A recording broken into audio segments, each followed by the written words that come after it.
India was a bit different from normal mission trips I've been on. I didn't necessarily feel trained enough or that, I had enough knowledge to do what was done over there. God completely, not only changed my summer plans, but He changed the rest of my life, basically, not to be dramatic about it. We had the opportunity to share the gospel with 310 people this summer. Really, I had never shared the gospel before we went, maybe once or twice. But this summer while I was there, God definitely gave us the knowledge and gave us the ability to do what we needed to do while we were there.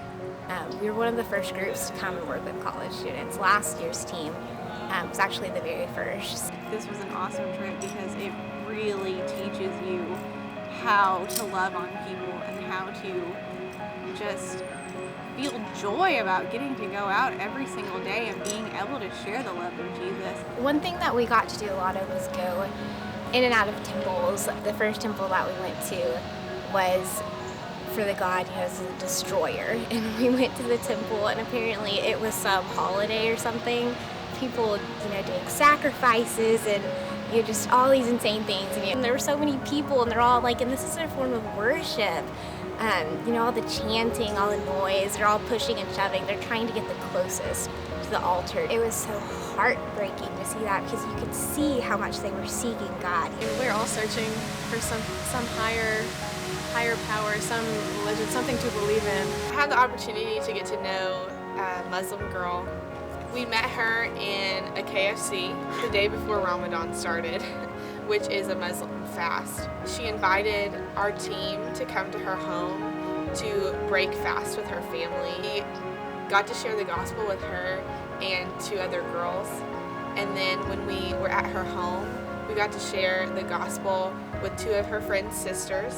And we got to just be an example of light for her family. It had been a really long day, but we decided that we were going to share with two more people, and then we were able to go home. There was two girls that were sitting over there, so we're like, okay, yeah, we'll go over and talk to them.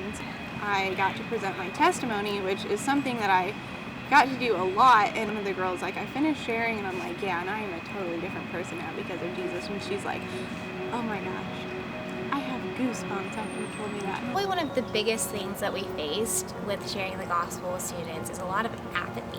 There's these students, they're Hindus, and so they've grown up with stories. So we'd go through and we would share the gospel, we would pour our hearts out and be passionate about Jesus and God and everything, and then say, oh yeah, we have stories like that too.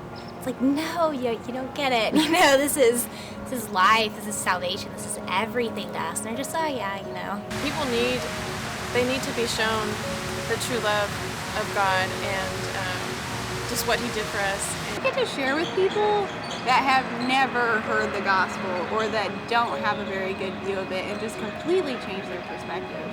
Amazingly blessed when you go overseas to serve the Lord. It's an opportunity that doesn't come along every day. We really need guys to go. There are lots of cultural barriers. So girls can only talk to girls, guys can only talk to guys. So we shared with a lot of girls while we were there, but there's a totally unreached population in Bangalore that needs to hear the gospel as well. So. Their culture is totally different than ours. It's a culture of women don't know what they're doing and they're not capable of doing things. Because in cultures like India and Eastern cultures, women can't just approach men, especially not American women, and they need the gospel too. These foreign men do. And we need people to continue going, continue sharing to people they've never heard the gospel before.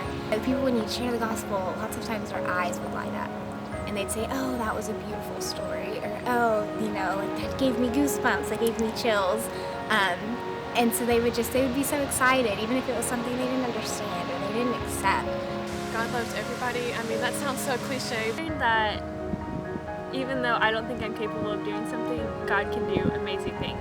It taught me that there's no way I can do it on my own. I was reading my prayer journal this morning, and that's most of my prayers were, God, you have to be with me. Be with me today. I can't do this by myself. I can definitely say that my spiritual walk has completely changed. I learned how to listen to God's voice in my ear kind of thing. People should go to India because it's awesome. It'll completely change your world.